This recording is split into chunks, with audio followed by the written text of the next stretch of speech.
Coming up on the Hong Kong Racing Show, Bill Nader is back for a full preview of this weekend's Hong Kong Derby. The owner of Invincible Ibis, Daniel Zigal, joins us as this week's special guest. In Cantonese, our horse's name is Bak Lo Gam Gong. Bak Lo Gam Gong. You can hear me shout that all over the race course without any megaphones. Plus the latest Hong Kong racing news. It's all coming up on the Hong Kong Racing Show.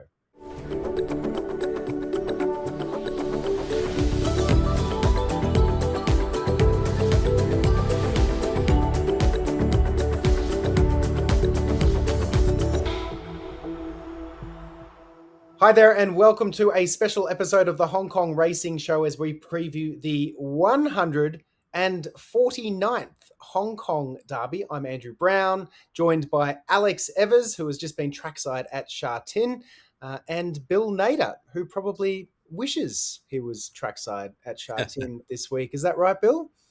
Oh, man. I really wish I was there for sure. And you too. Oh, yeah, absolutely. Well, I did have one question for you, Alex. Yep. Does the Jockey Club put on that famous breakfast during Derby week? Ernie, let me tell you, there are no breakfasts. Unfortunately, it's been that's the toughest part about being out here is no breakfast and no wife cooking for me. But other than that, it's been lovely, and we got a big Derby party tonight over at the clubhouse at Happy Valley, which is exquisite. And I can't wait to get to that, and can't wait to get to the races on Sunday. Yeah, I saw Nick Luck there, experiencing his first Derby, doing what he does best, emceeing the draw. Yeah, it was great. And actually we got a new game, Brownie, for these draws. You know how they can be a little bit of they can drag on a little bit and we have no interest in them and it's just who gets what. Like the Super Bowl squares, everyone puts 100 Hong Kong dollars in and you put your barrier draws where you think people are going to go and whoever gets the most correct at the end takes the pot. So when you're here in April or December, we're going to get a big group of guys together to play this game. I like it. Okay. All right. Sounds good. All right, gents. Well, before we check out the field for this weekend's Derby, I should bring up that incredible effort from Mark Newnham during the week, winning 5 of the 9 races at Happy Valley. Bill, can you put this achievement into perspective for us? Anytime you win 3 or more on a day in Hong Kong, it's a big deal. But 5, that's quite a feat for a trainer to walk away with 5 wins. And Ed Senni's been having some big days too. So yeah, it's funny how it can be streaky. You know? Yeah. 4-timer for Etsenny, and that was Andrea Etsenny's second 4-timer this month. So he's been doing very well, as Bill pointed out, since he had his baby. So he must be realizing that he's got another mouth to feed and riding a few extra winners. Good luck to Andrea.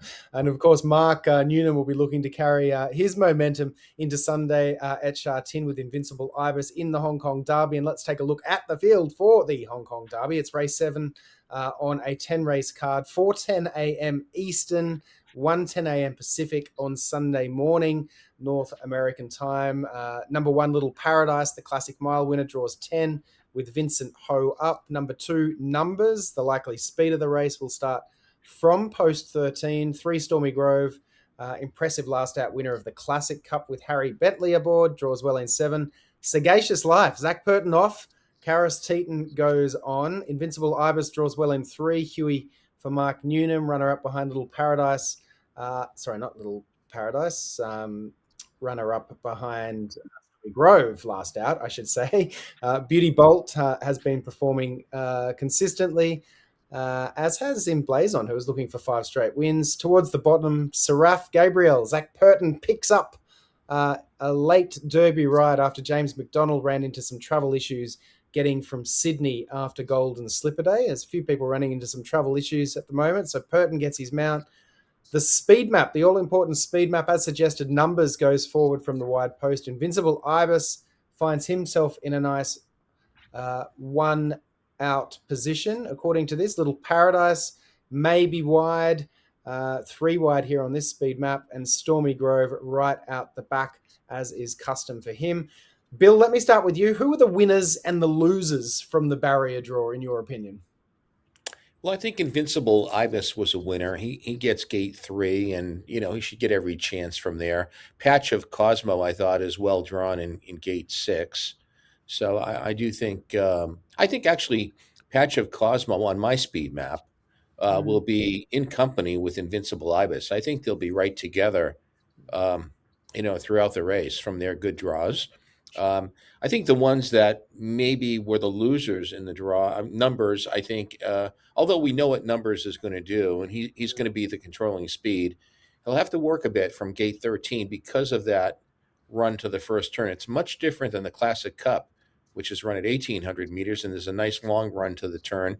At 2,000 at Sha Tin, it's a quick run to the turn. So I think Numbers will have to work a little bit harder than maybe he had hoped or they had hoped for him. And I think the other one would be Beauty Bolt. Just very unlucky with the draws. I think his last 3 races, he's been drawn 9, 12, and 14, and this time he gets 11.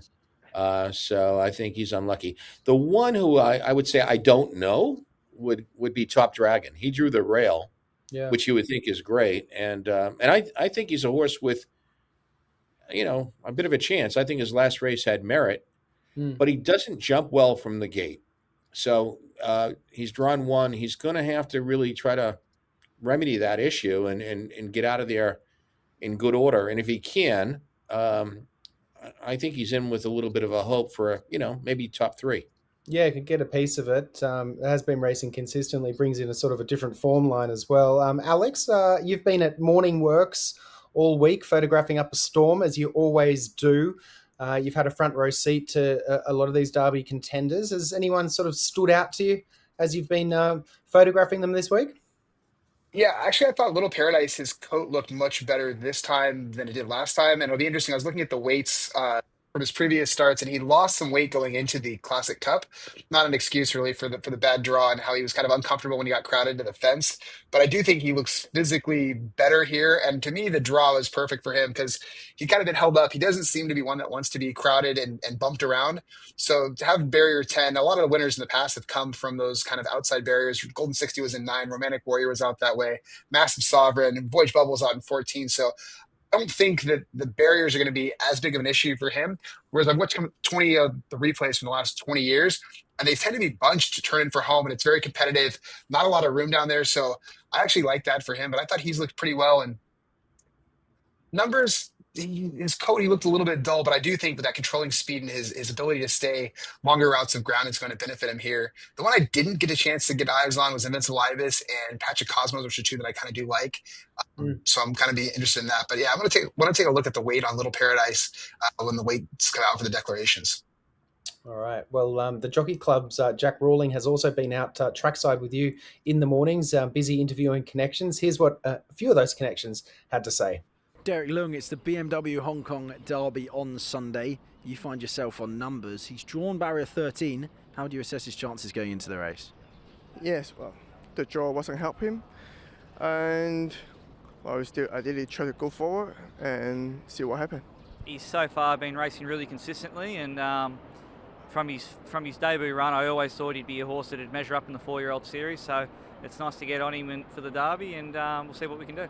I'd say Numbers is actually pretty well drawn from 13, and he might be able to get along at his own pace. So whether we follow him across or ride quiet, I'm not sure. I'd have to ask Tony Connections, but it's a race that I don't think's got a lot of pace in it.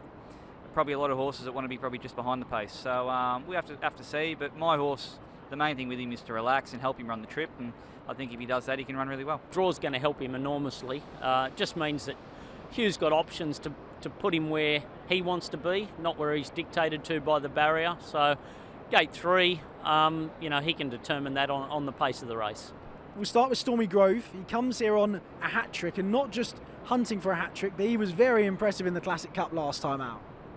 Yes, it was astounding, and he was, I was way, over the moon and the way he performed. Yeah. And talk about Seraph Gabriel as well. He had a nice start on his second run in Hong Kong, and we know he stays 2,000 metres. How do you assess his chances?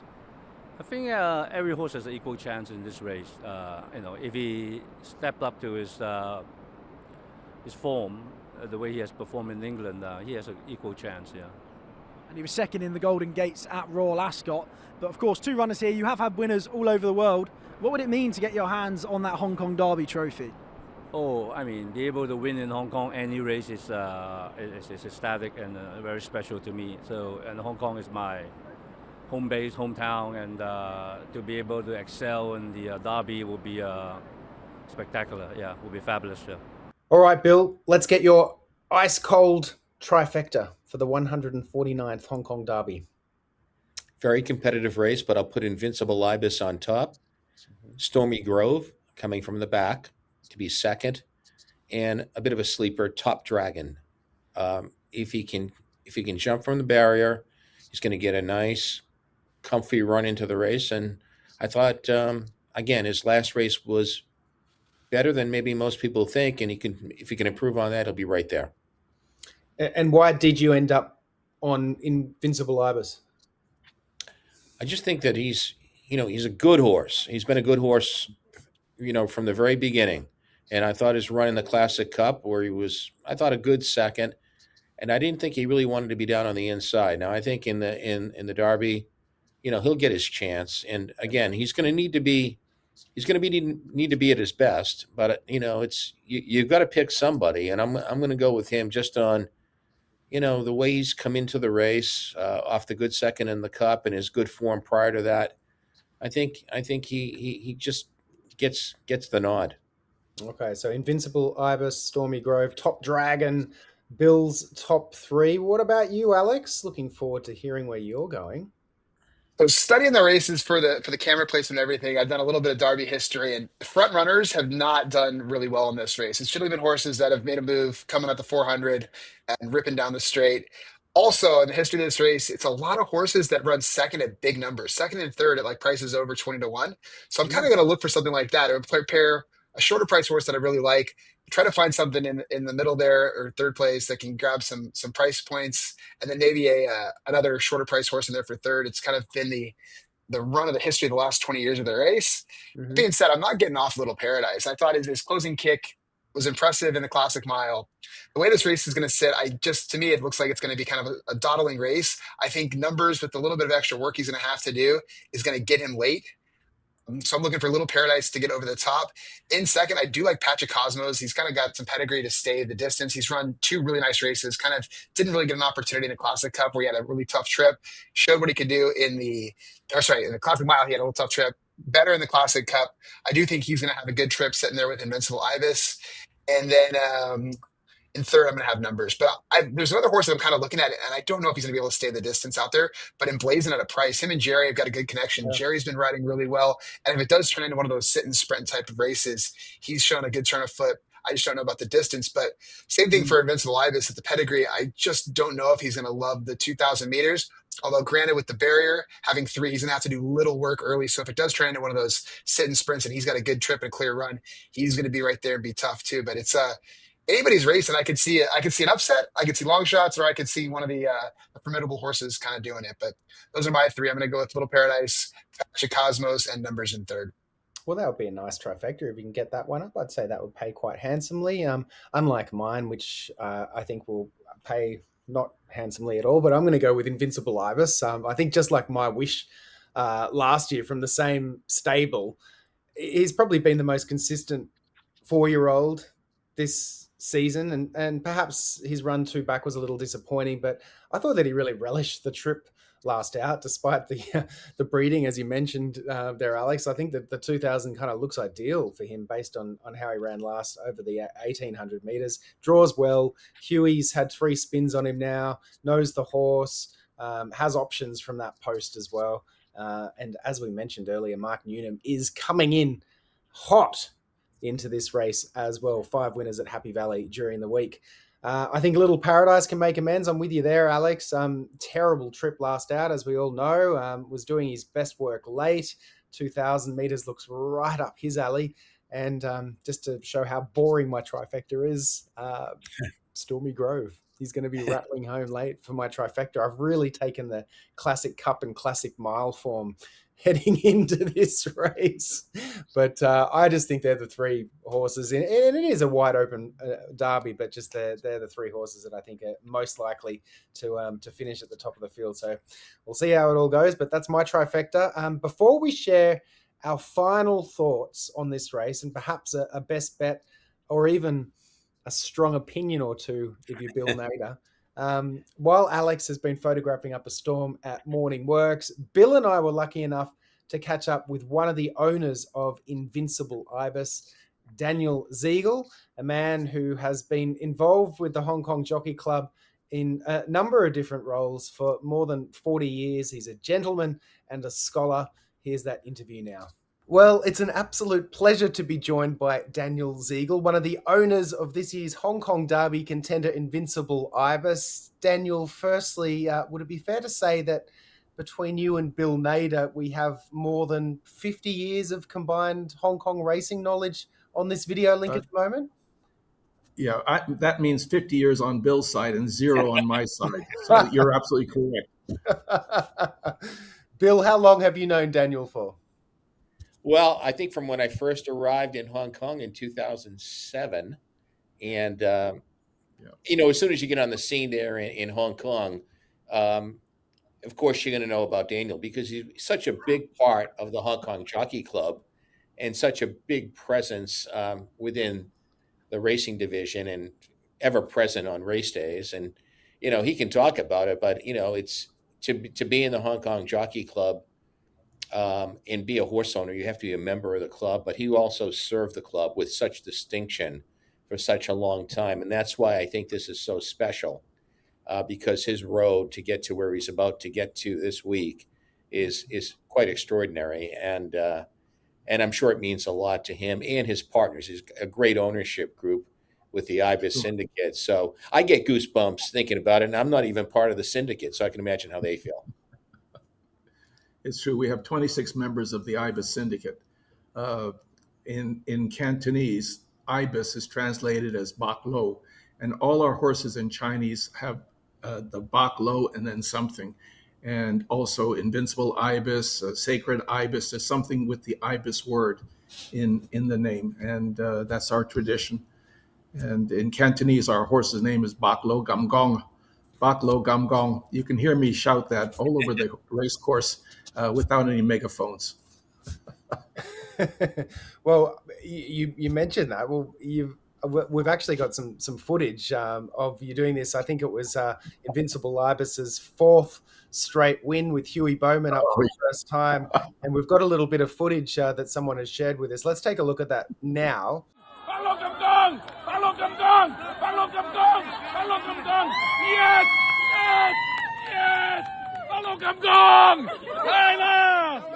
I said, Baklo, Gam Gong, Baklo, Gam. That's Invincible Ibis. And when there was a gap that broke, made a small gap for Hugh to get through, I said, Yawai, there's a space. He came right in. So it was very exciting. Hey, Andrew, one thing about Dan, he's really a dapper Dan. Being named Daniel, he's always dressed on race day, or always dressed, period, like he's ready for a Gentleman's Quarterly magazine, for the cover. Thank you. But one of the things that when people will see that, they'll say, wow, he really is a well-dressed man, but never wears any socks, which I think true. Is a little bit California to him, because I said to him when he came racing in California, like, hey, Daniel, you don't have to really get decked out like you do in Hong Kong. This is California. We're a little bit laid back, but still came to the races dressed to the nines. Well, thank you, Bill. I dressed down for the races in California. Is that a superstition, no socks? No, not really. Just don't feel comfortable wearing socks. Okay. Even very cold days, I won't wear socks. So that's similar to your... Yeah, Bill. I'm sorry, what you wear on Derby Day? Do you have anything picked out or anything special? Well, our racing colors are blue and white. And normally what I would wear is a blue jacket with a white shirt and the Sheco Golf Club tie and gray slacks. So something like that. But we went shopping earlier this morning, and Suzanne picked out a few dresses. So I think we'll really be very, very well represented by my wife. Well, Andrew, they sound ready. Hopefully the horse is equally as ready. Yeah, listen, as ready as it's going to be. It's really a toss-up, with what is that horse? Stormy Grove with Bentley. Wow, that horse just annihilated us. Mm-hmm. He just came from behind, but we were coming up. I mean, if you look at that last 1,800 meter race, our horse went completely around all the way to the 2,000. No, even not 2,000. Sorry, to the to the 1,600-meter start and just kept going. Maybe 1,400-meter start and kept going. So maybe he's got the stamina. But I'm really scratching my head. He's by General Newnham, is the sire of my dear friend, the mayor. And he's by Hellbent. And Hellbent, I don't think won anything over 1,200 meters. Maybe I'm wrong, but 1,400 meters. But he was basically an out-and-out sprinter. And I don't know how Mark Newnham, but hats off to Mark. He really has that horse ticking over so beautifully. He's a terrific guy. Yeah. He's done a great job too. Yeah. Great trainer. He's had a great career as a jockey, and then of course as an assistant trainer with Gay Waterhouse in Australia. But like, he just seems to be doing such good things since he's come to Hong Kong. This being his third year. What makes Mark Newnham different, Daniel? He is so open with his information.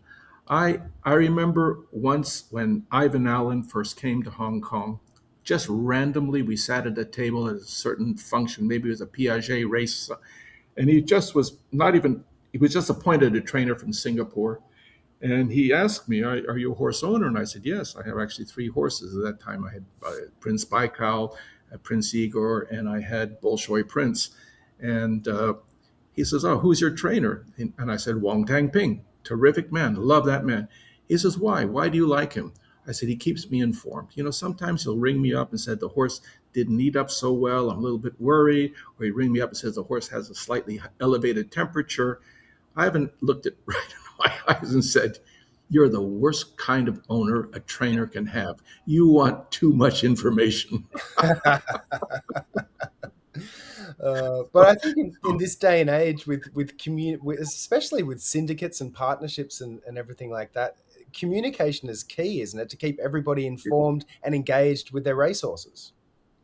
I think in our syndicate, we have 26 members. I think there are probably 12 to 15 who are enthusiastic, and I think the rest are interested. But but with the Derby, I don't know how many are going to show up for the Derby race meeting in the paddock. I think they're going to restrict it to 10 members of a syndicate to go in there. So. Right. Yeah. So I would put Daniel in the enthusiastic. Oh yeah, we've seen that from the video we just played. He's a voting member of the club, and so he served the racing division in many capacities, and as I said, with distinction. But that included many race days where he sat with the stewards and actually officiated the races in determining whether what the official order of finish was going to be, whether it could potentially be a disqualification, or if a jockey might be suspended for such things as careless riding. Hey, did you ever suspend your jockey Hugh Bowman? Once, and I suspended Zach Perman twice. And I think that was actually one of the last race duties I did before I officially retired. And I think Mark Van Gisel, I don't think he wants me back. That Zach got suspended twice, the biggest money earner for the club, and Hugh once. See him. I'm sure all will be forgiven from Huey on the weekend if Invincible Ibis gets the job done in the Derby. Yeah, it'll be terrific. Of course, I think the barrier draw is crucial at the 2,000 meter race. When he raced at the 1,600 meters, the start before last, he came from barrier 11. And I think in the history of Hong Kong racing, 1,600 meters, there has never, ever been a horse to win from barrier 11. I don't know why. Not even second, not even nowhere. The statistics show 0 wins at barrier 11 over 1,600 meters. And I think similarly on the outer, if you get drawn 12, 13, 14, it's pretty difficult for a horse to come in. But they have winners from 14 and 13 and so that's not all barriers have won from the 2,000 meters. Just depends on the caliber of the horse. What draw would you like to get, Dan? I think probably 5 or 6. I think the Invincible Ibis doesn't like to be on the rail. He really doesn't like to be crowded. Zach Purton told Mark after he came up, the horse just loses himself. But when he came in between horses, he just lost it. Doesn't get. So the next race, there were three beauty horses, and they all tried to block him in when Hugh was riding him, and try to keep him on the inside. Well, he showed them that he was over that fear. But why put him into an area or a position where he may not be comfortable? And hopefully he'll just swing on the outside and storm home. Would you like to see him a little bit more forwardly placed again in the Derby?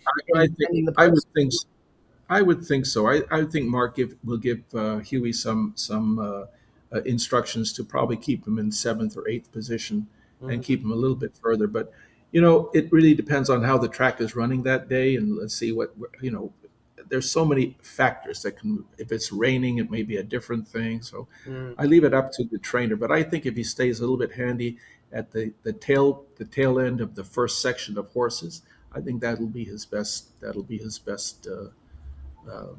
Chance. Yeah. But if he's going to be sleeping at the back, he'll have to be a super horse to win. Well, he's shown that he's a very good horse with those 4 straight wins and his last 2 runs as well in the Classic Mile and the Classic Cup. The Derby, Daniel, it's a race every Hong Kong owner wants to win. It's a race that's billed as once in a lifetime for 4-year-old horses. Given everything that Invincible Ibis has achieved up until this point, is he a once in a lifetime horse for you? Yeah, he truly is. I've had some other contenders I got my first horse in the late 70s in Hong Kong. My parents used to go to the races in Shanghai, and they got their first horse in Hong Kong in 1955, 54, something along there. And I had a really very nice horse going into, and the name was called Belarus, and he was being trained. He won 1600. And he broke his pedal bone. So we had to just put him down, end of story. That was the closest I ever got to getting a horse into the Derby. And then, it's just the cost of the horse, the price of the horse. Mark got us a terrific bargain with this Invincible Ibis. He bought him in the 2-year-old, as they say in America, the breeze up sale or the ready to run sale in New Zealand. Mm-hmm. And he did really well for us. Did the 6-year-old Daniel that used to play in the center field of Happy Valley all those years ago ever think that he might have a contender in a Hong Kong Derby? I was only interested in 2 things, football and girls. So I'm sorry, I never even dreamed about having horses. But every Sunday, Mom would drag my father and myself and my brother out to the stables to feed carrots to the horses, and it just became sort of inbred in me after a while, and I just loved it. I wondered, how can one, you get questions. Was there any breeding in Hong Kong? Of course not. There's no breeding. We don't have any space. Well, maybe in the future, but not at this moment. So if there's no breeding opportunity, why do you want to race horses in Hong Kong? Okay, the prize money is nice, but why do you want? You just cannot put a price or a value on seeing your horse winning a race. When you see that horse win a race, it's if you had run that race yourself, and you just get so excited, and just all the accolations with everybody saying, "Oh, congratulations!" Can I say, "I didn't do anything. I just happened to own the horse," but it's just wonderful. It's just wonderful feeling. That was one of the things when I first moved to Hong Kong that, I think my days working in New York and being at Saratoga, you have that kind of a feel. But at Hong Kong, it's like that every single race day. And I was taken with horse racing is the sport, right? It's the entertainment vehicle. It's the sporting activity. It really resonates. And, it's so much a part of the culture. Here in California or in the States, you have baseball and football and hockey and basketball and everything else. But in Hong Kong, horse racing is the show. Absolutely correct. Yeah. One week a year you have rugby sevens, and that's always a great weekend. But races still go on. They just keep. Nothing stops the races in Hong Kong. And the media coverage is still phenomenal, which is not like it is here. When we had the Queen Elizabeth II, she came to Hong Kong in 1986. We had about over 100,000 spectators went to Sha Tin to see her. And it was nice to see 65,000 people a couple of weeks ago when they were racing in the Gold Cup. That was really, the 1800 meters. That was nice. And to see Kai Ying Rising win, oh gosh, what a horse that is. Just a miracle horse. Well, we're going to wish you, Daniel, all the very best this weekend. We're very excited. We can't wait. It's going to be early hours of Sunday morning, North American time. I'm sure there'll be plenty of people up watching it. And hopefully we'll hear through a trackside microphone someone yelling out, "Baku Gum Gong," at the top of their voice as Invincible Ibis crosses the wire in front. Yes. Okay. Hey, Monga. Hey, Monkuyen.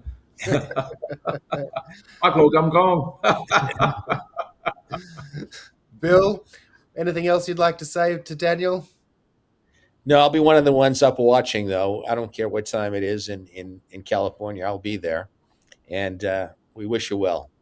And Nick, Tony, and the whole gang. And it's exciting. It's exciting for a lot of people, I think, who are just friends of you that, go along for the ride. So best of luck on Sunday.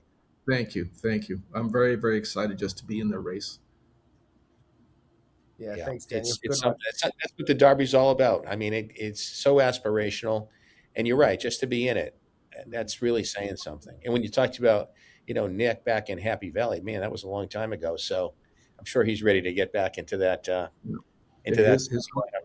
His horse's name was Red Ruffian. And John Pierce's horse took him out around the turn, and that cost him the race, the Red Ruffian, the race. Oh, boy. So, yeah. All right, guys. Well, thank you for having me. It's a pleasure to be here. And I really hope Invincible Ibis really comes through for all of us. Safe travels here and safe travels in the race. Oh, by the way, I got a message from the club today. They have a defibrillator for me in case the horse does win. Okay, guys. All right. I don't know whether to say I hope they don't need to use it or I hope they do need to use it. It's an option. Good luck, Daniel.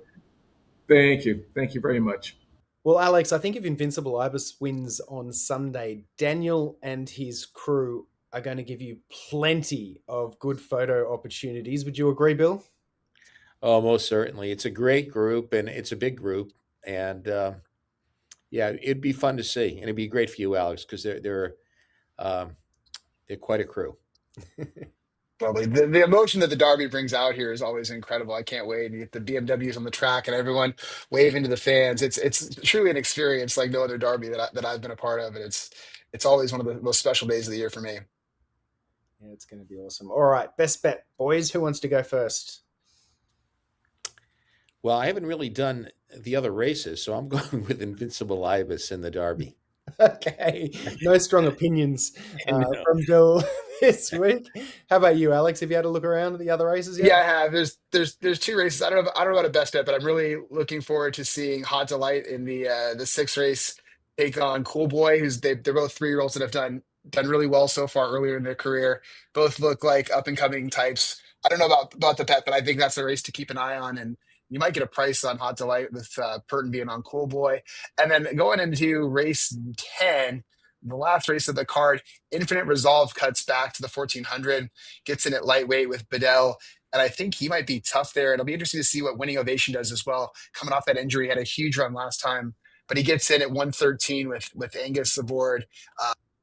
Okay, barrier there. So that'll be a race that I want to keep an eye on because I do think the Classic Series form is going to be strong. We saw Crimson Flash come back and run really well at Happy Valley on Wednesday. And this one's coming out of that race. He ran pretty well at the 1800, which is well past where he wants to go. So Infinite Resolve and Winning Ovation in the last as well is something I'll keep an eye on. You've stolen my best bet. Infinite Resolve in the lucky last on the class drop, as you mentioned, coming out of these ninth in the Classic Cup and the cutback in distance, which should be suitable. 7 furlongs should be more to his liking in what looks to be a pretty competitive class too. It's another Mark Newnham trainee. So if you're watching, Mark, I apologize. Alex was well prepared today, Andrew. Wow. Was he? Well, I've been studying. I got work to do. I got to figure out where to put these cameras and everything, guys. You're on your game. Yeah. I hope so. We'll see. We'll see. Well, thank you very much for being very well prepared, Alex. Hope you've had another great week in Hong Kong. When do you come back stateside? I leave Monday morning, so I'll be back home at like 10 a.m. on Monday, and a few weeks back at home with no trip to Dubai this year. Are you doing the straight from Sha Tin to the airport for that early Monday morning flight, or are you going to have the night and then go? No, with the flights and all the I guess capitulation of flights, and it's been tough to get on planes, and yeah, I couldn't get back on Sunday night, unfortunately, because that is nice to just go straight to the airport, take a shower in the lounge, and then sleep on the plane and get some work done there. But I got a midday flight on Monday, which would be a little bit tougher. Oh, and over under 1.5 bowls of what are the noodles that you eat in the lounge? On Maine, that's the best lounge in the world, Brownie. Even my buddies that travel, not for racing stuff, they come through here, like it just rave it up and hype it up, and it's you've had it. It's so good. Maybe a few shower beers there, I'm on the the overs. Over 1.5 bowls of those noodles. There was overs on last trip when I came back after CNY meet. Oh, nice. Yeah. And Bill, you'll be staying up late Saturday night? Yes, I will. Yep. I will stay up. Excellent. All right. Well, thank you both. Good luck with your selections. Enjoy the Derby. Thank you, everyone, for watching the Hong Kong Racing Show. You know where to find all your free PPs, replays, and more. It's the website of the Hong Kong Jockey Club, HKJC, HKJC.com. Such a good website, full of resources. Go there and keep following us, Hong Kong Racing North America, on X. And we will see you next week with a full wrap-up of the Hong Kong Derby here on the Hong Kong Racing Show. See you, boys.